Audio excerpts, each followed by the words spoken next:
Hi everyone, welcome to today's Lunch and Learn webinar. My name is Stephen and I'm joined by David, our Service Delivery Team Leader. In today's webinar, David will be taking you through editing layouts within DGL. If you have any questions during the session, you should be able to see a questions box somewhere on your screen.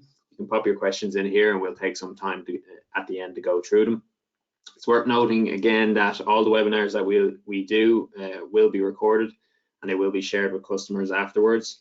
And they'll also live on our YouTube channel, which you can find via our website. And that's it from me, David. I will pass over control to you. Cheers, Stephen. Thank you.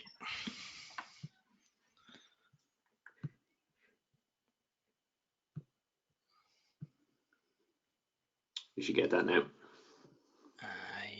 Yep, share the right screen.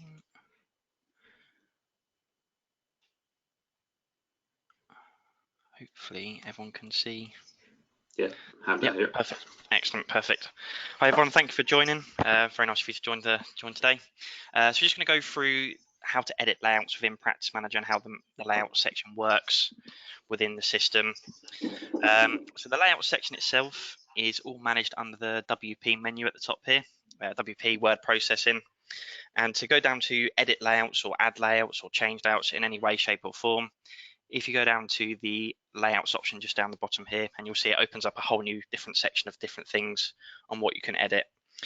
So if you're looking to edit like a letter, that you might send like a patient letter, a clinician letter, things like that, that's normally managed under the letters section.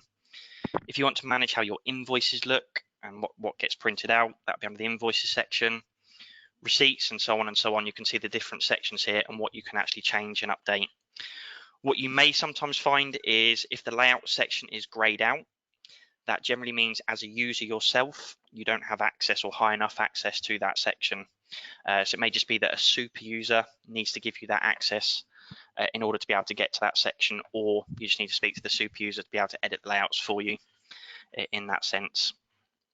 So the way the layouts work in Practice Manager, they're linked by what we call headed stationery. So you only have to update the headed stationery in one place to essentially update all your templates in one big hit.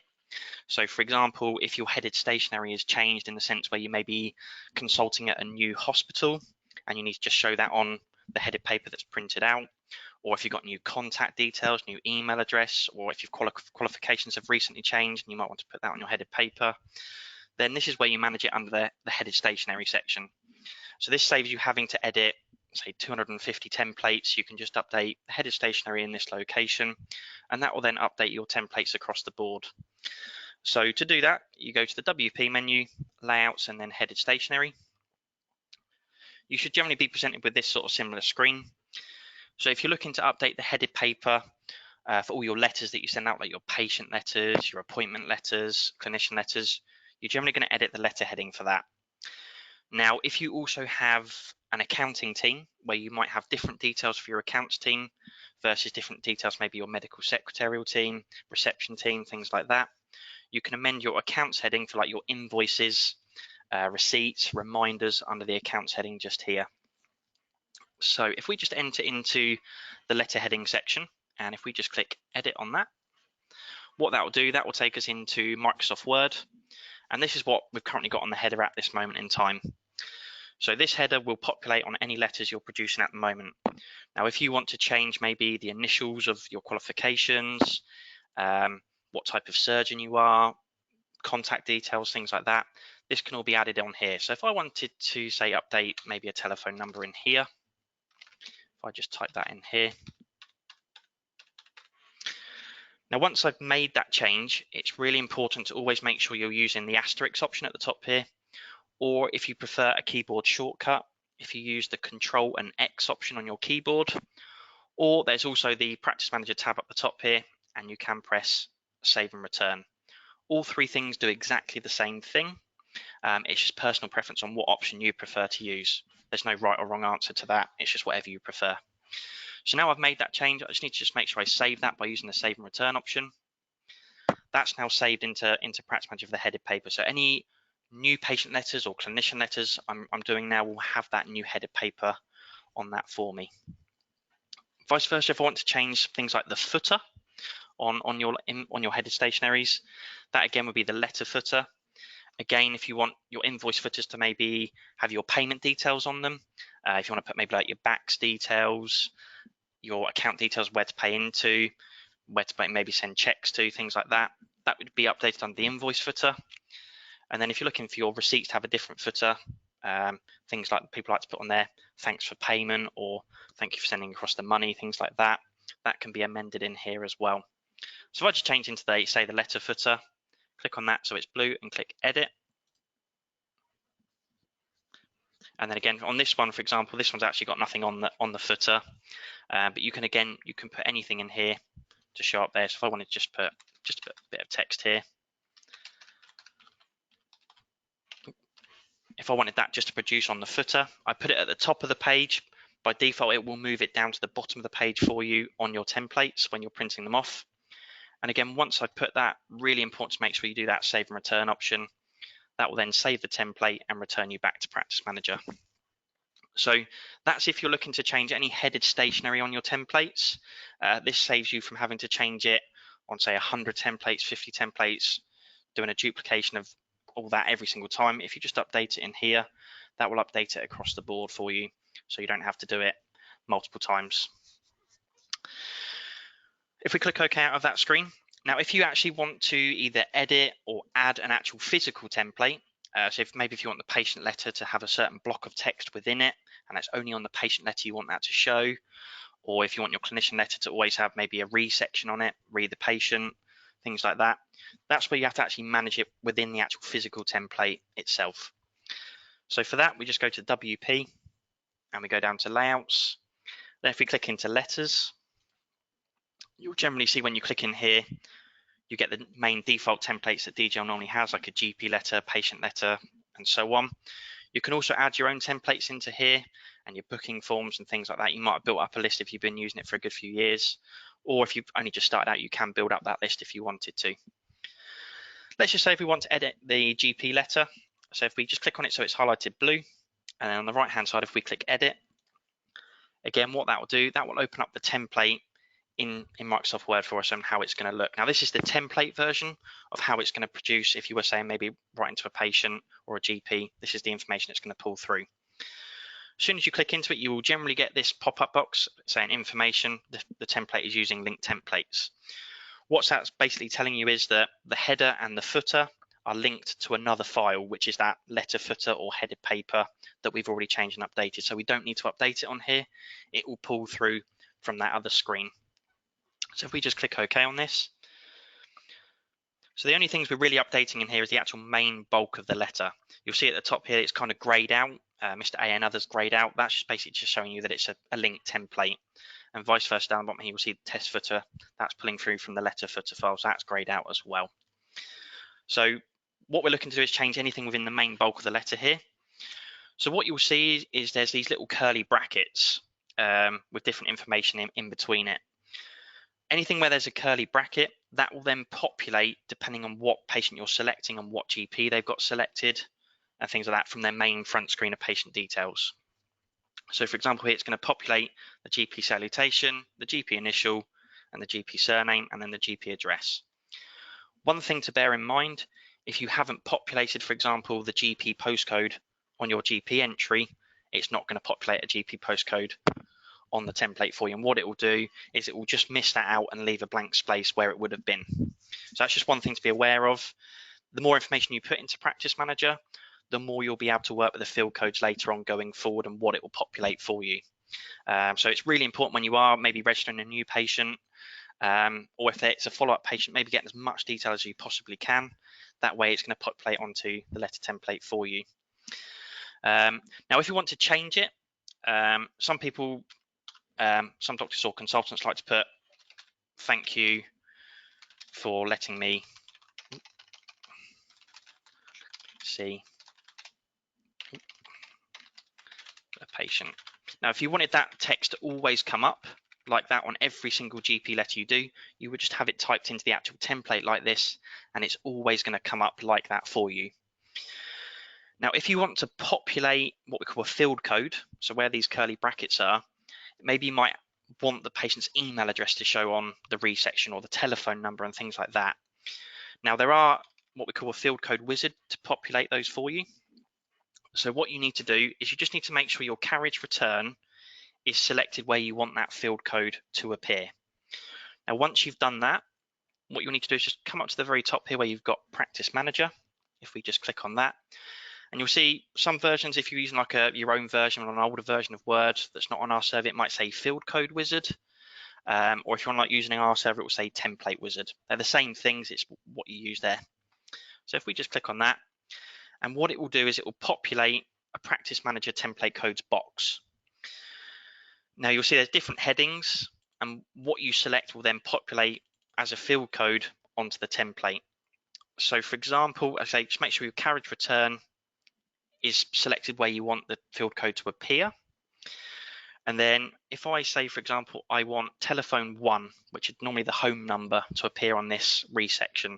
If you just keep your eyes over here, all I have to do is just click on telephone 1 once, and you'll see that's now populated the field code for me onto the template.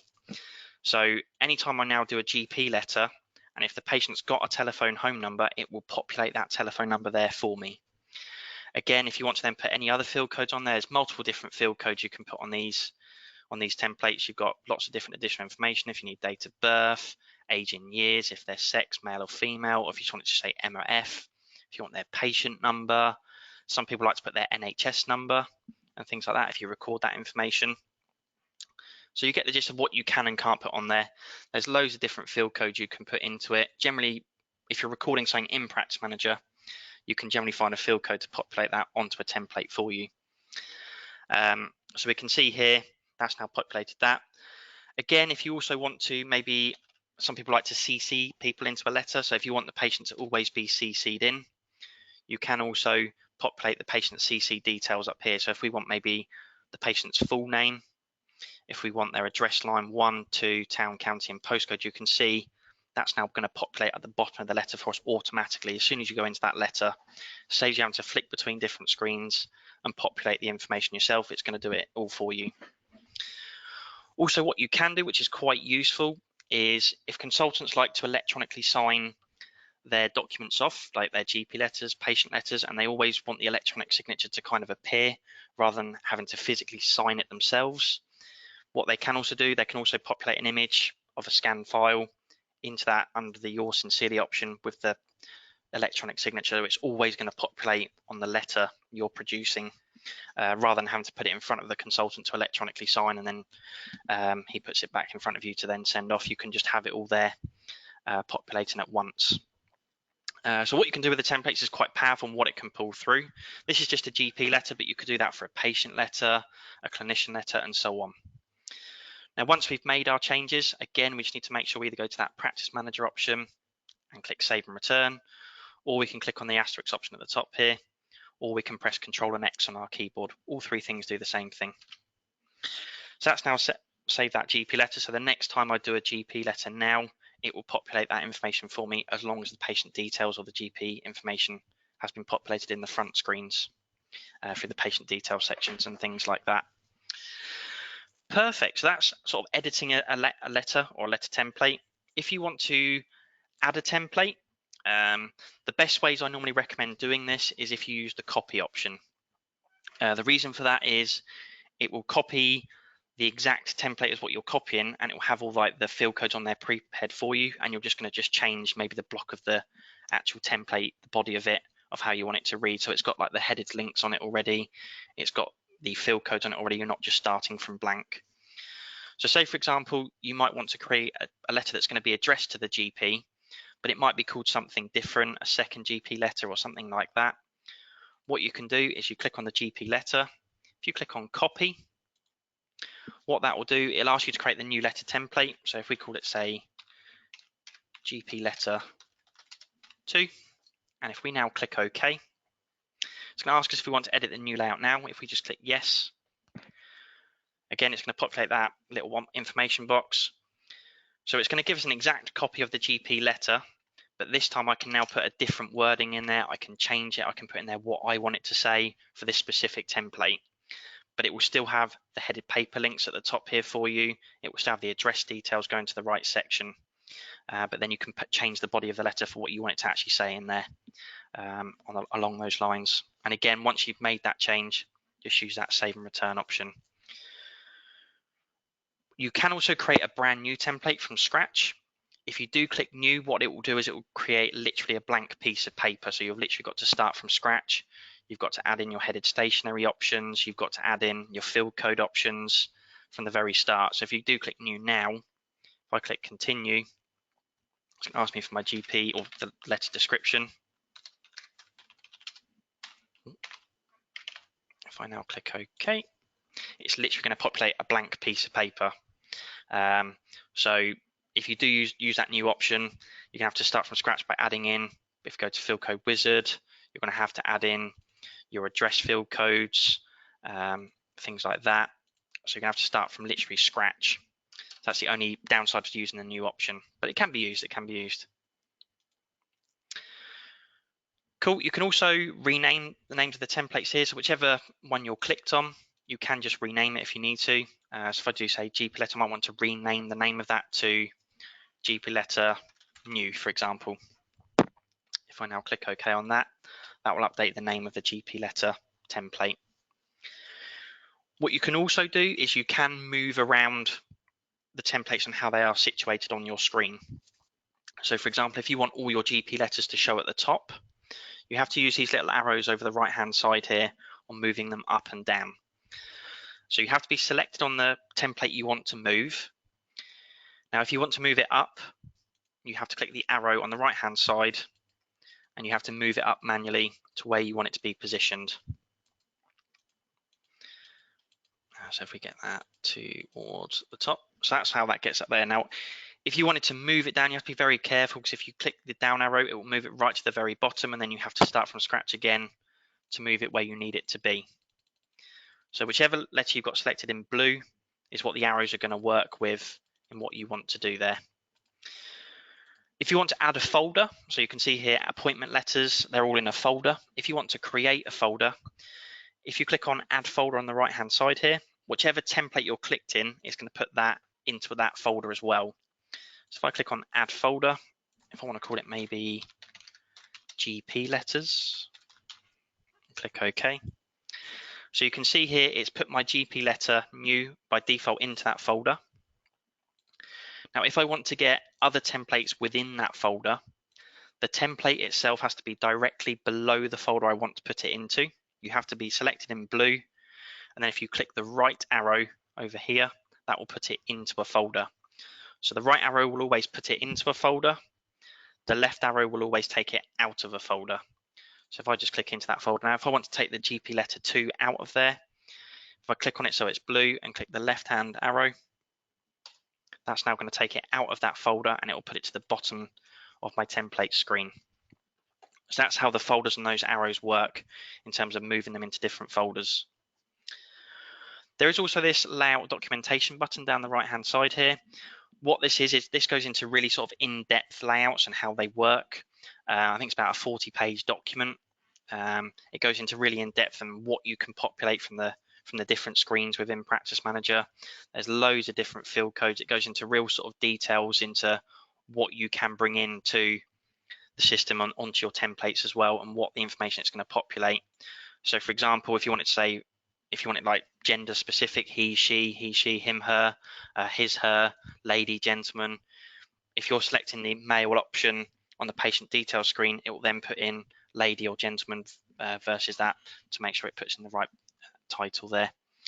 There's loads of different field codes in here as well, and it explains to you the in-depth and what you can pull through in terms of different screens and things like that. So that's another option, just that maybe if you look a bit of spare time to do some reading, there's also that explains it in a bit more detail as well.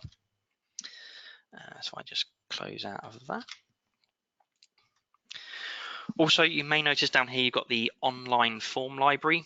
Now this allows you to download any forms from our form library.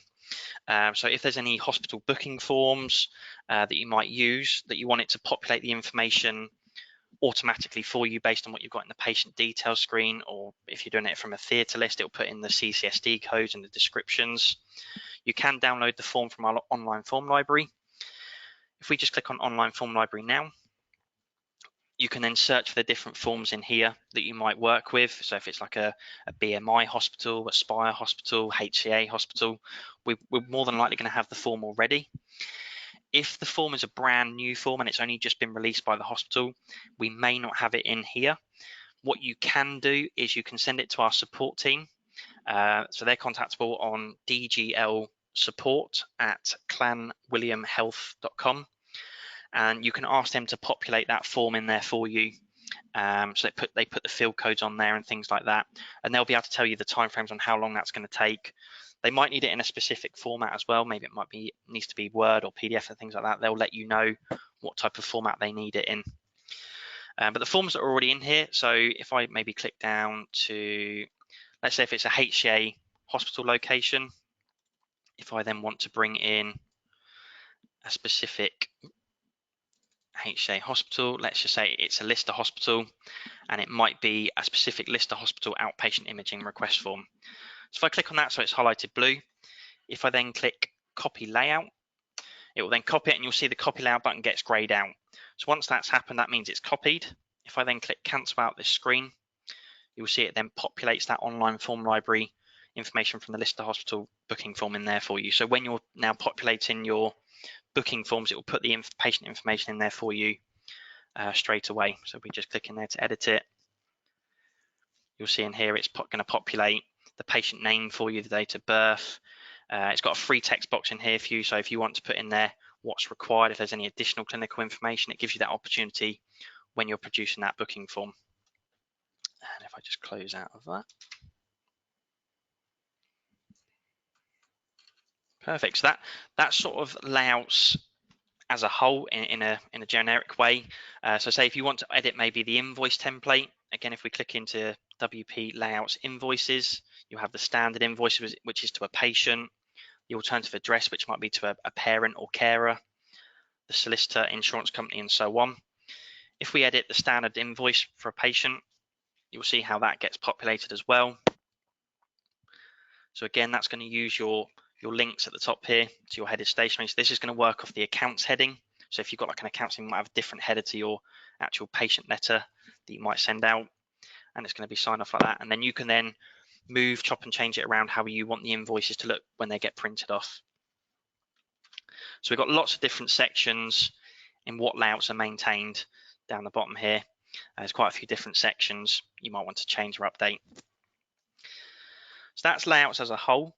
Now, another quite a common one that we do get is sort of doing mail shots throughout Practice Manager. People like to do like maybe marketing campaigns within their practice, maybe reach out to any patients they've done some treatments for, maybe Botox or fillers, something like that, and they want to reach out to them, see if they need a top up or if they need a follow-up session for that procedure, or if they just want to just check in with them, see how they're doing, things like that. So what we need to do is we first of all need to create the mail shot template itself. So to create the mail shot template, you'd need to go to WP, go down to layouts, and you'll see there's a section here, mail shots. So if we click onto that, so there is already a sample mail shot letter there already. If we just edit that, you'll see how it looks. So the way this is working or populating, it's going to put the header on there for you by default. The mail shot address will be, if you've selected it to do it via patients, it will put in the patient's address there. If you've selected it to do a GP mail shot to all your GPs that you work with, it will put in the GP details there. So that's how that works. It will put in today's date, and the mail shot salutation will put in, if it's the patient details, it will put Dear Mr. Bloggs if it's the patient, or if it's a doctor, it might put Dear Dr. Smith in that section. And then the main body of the letter, that's where you're going to change that and update that to put in there whatever you want it to say. Just letting you know, we've got this new treatment we can offer you. If you're interested, please contact the practice. That's where you would type that out in that box there. Once you've done that, again, you just need to save that. Again, if you're doing multiple mail shots to different sort of patient demographics, if you're trying to target a younger audience or an older audience, things like that, you can again create your different templates by using the copy option. You might have mail shot letter younger, mail shot letter older, mail shot letter female, something like that. And that's where you create your templates within here for the mail shots. So we just click OK out of that. To actually run through the mail shot, you go to the WP menu and then you do the mail shot section. If you're contacting them via a letter format, so you're actually printing out and sending it to them, or you can do it via a patient bulk email, things like that. If you're doing the mail shot letters to the patients, you select the patient section. If you're looking to contact your GPs, you select the GPs, clinicians, and so on. Most of the time, you're going to be doing a mail shot to your patient demographic. So if we click into here, it will then bring up for you like a little selection box on the target audience you're looking to target. Now, if you put no filters in here and just click OK straight away, that's going to do it on all your patients. Whereas if you want to select by a specific target audience, you might maybe want to see patients you've last seen after a certain date. So if you haven't seen them in maybe a year, you can then target that audience. Or if you want to do it for patients aged between, say, 18 to 30, you can populate that. If I then click OK, that's going to then search for all my patients that are in that age range in that age range bracket. You can then select the letter style at the top here of the mail shot template you're looking to use. So if you've created maybe a mail shot younger template or mail shot 18 to 30, you can select that in the drop down list. Then on the left hand side, if you want it to be either emailed or printed or both, you can select that in there. If you want it to untick all of them and then just tick the ones you want to send it to, you can click none and then tick.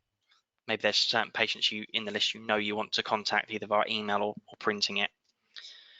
Down here, if you want it to store a copy of the mail shot in your previous letter screen in your correspondence, you can leave that ticked. If you don't, you can untick it if you don't want it clogging up your patient's previous letter screen. If they're a child and they're under 18 or under 16, under adult age, you can tick it so it uses the alternative address for any children that are associated there. Again, if you want to allow emails, and if the email address don't print the letter. So if it's got an email address, it won't print the letter itself, it will send it via email. And then you just click OK. Obviously, if you're printing it, be prepared your printer needs enough paper in it, enough ink in it, so it can run through that large mail shot action. And if it's going via email, just make sure your emails are linked to Outlook within the system. Also, just coming back to the WP screen, what you can also do is you can drag and drop templates into here. So if I just quickly show that to you. So if we go back into that WP layouts letter screen, you can drag and drop if you've got maybe a predefined one you already use and already got saved maybe on your local desktop, things like that, you can bring it in here. So if I left click on it, I need to have the letter layout screen open. If I left click on that now and hold that left click down, if I then drag it into the screen, you'll see like the little square appear next to the mouse option. If I now release that, it will say letter template added, and it will then show at the bottom just down here. And then you can, if you need to put any field codes on it, you can edit that within there. Okay, I mean, that is the layout section as a whole, as a general overview. You can go into real in-depth into it, into different sections, if you're looking to populate different information. Any sort of questions, I think, now? Thanks, David. We've had 3 questions in so far. So the first one, there's another one. Can we use mail merge features of Word and pull the data from an Excel within DGL? You would have to populate it within Practice Manager first. So the answer to that is, if you're doing it through Practice Manager, the answer is no. The mail merge data or the Excel format you're looking to run it from needs to be within Practice Manager to pull and use the templates within DGL. So you'd need to import that Excel sheet or add the details into Practice Manager to be able to use the mail shot option or mail merge options within DGL. Okay. Alistair asks, how do you add JPEG logos, etc., to the header? So you just need to make sure that your JPEG logo is essentially the size you need it to be. And then basically just need to copy that logo. You need to go to WP, Layouts, Headed Stationery. You would just need to go to your letter heading, or if you're doing it on your accounts heading as well, You then edit that letter heading, and then you just need to just paste the image that you have wherever you want it to appear on the headed stationery, so then it will then come out on the letters for you, and then just save that once you've done that. Cool. Titus asks, if I want to add a form, how do we get that form put on, as in a PDF doc? So if the form is like a booking form or a hospital form, something along those lines, the PDF options will not work with the templates in terms of the field codes, because it's a PDF document is generally a fixed document. Ideally, you need to get that PDF document into a Word format. So if it's maybe been sent to you by the hospital, if they can send it to you in a Word format, that way you can then move it into, or copy and paste it into, again, WP layouts letters. You can then drag and drop it in here and populate it with the field codes. But if it's a PDF form, we can't really work too much with that because it's a fixed form. You can't really change it. Whereas if it's a Word format, we can then populate the field codes on there. If it is a booking form or a hospital form or something along those lines, it's worth maybe checking that online form library section first, as it may already be in there already. If it's not, and it's maybe not a form that's in there and it's a new hospital form, maybe try sending it to our support team, and they can maybe see if they can work with that PDF document and maybe change it.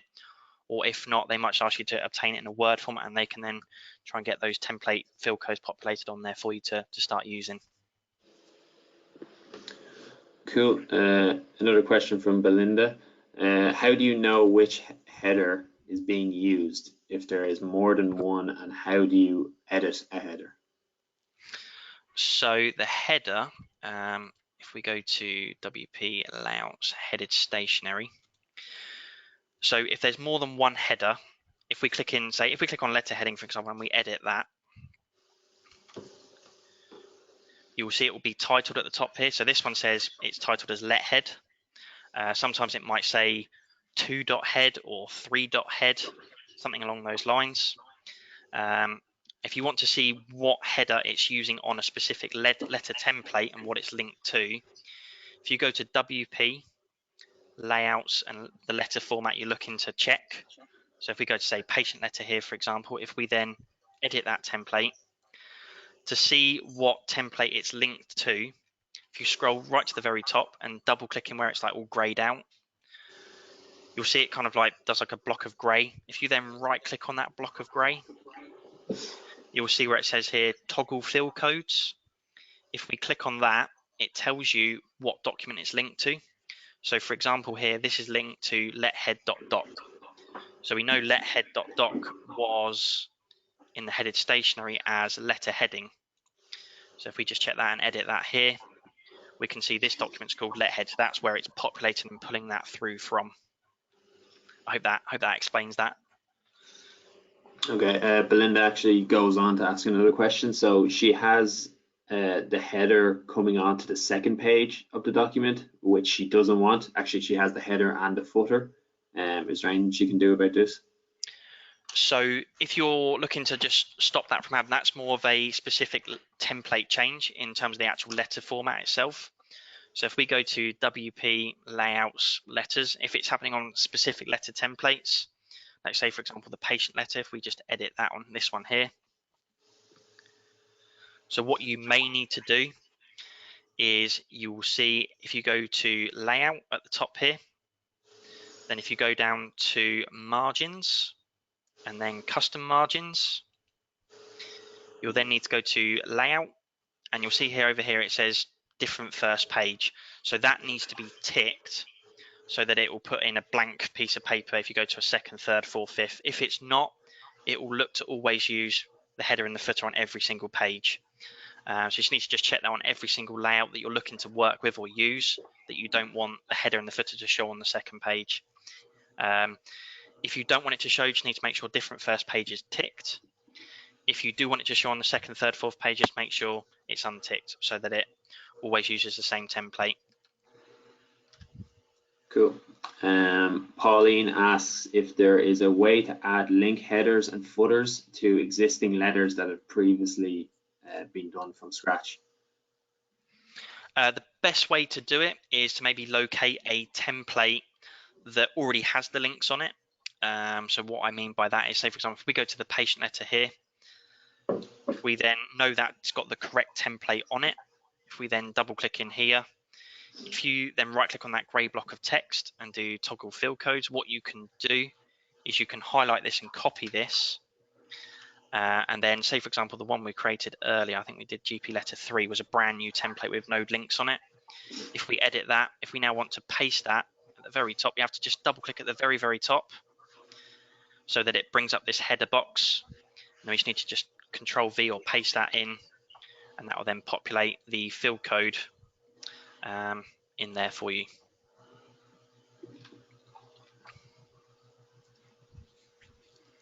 Cool. And then one more question from Sunil. So I think he missed this during the session, but how to find a form for investigation?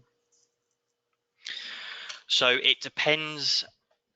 The form library works off the sense of what location it's generally based at. So if it's an investigation form for a specific hospital, then when you're in that online form library, you need to locate the hospital folder as such.